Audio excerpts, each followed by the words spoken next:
In this exercise tutorial, I'm going to be showing you how to work on your standing ankle dorsiflexion, and we're going to be working both ankles at the same time in this demonstration. All you're going to need is something to pop your hands on, so I'm going to be using a chair in this example for my balance as I'm doing my ankle dorsiflexion. You can use a kitchen counter, you can use a wall, anything basically where you can keep your balance and mimic the exercise that I'm doing.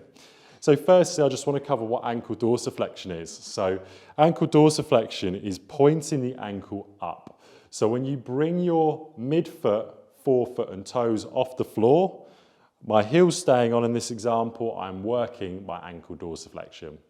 What I'm going to do is I'm going to do this with both feet. So I'm going to be facing towards the side here so you can best see it on the camera.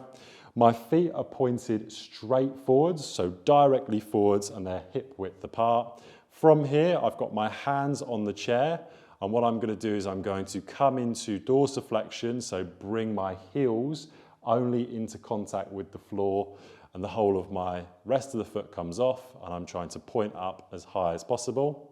If you find this is uncomfortable on the heel, what you might want to do is use something like a pillow underneath the foot, just so the heel doesn't dig into the floor if it's really uncomfortable. You can also do this in shoes as well, which will be more comfortable than doing it barefoot, but I'm on nice carpet here, so for me, I can do this without any pain or discomfort.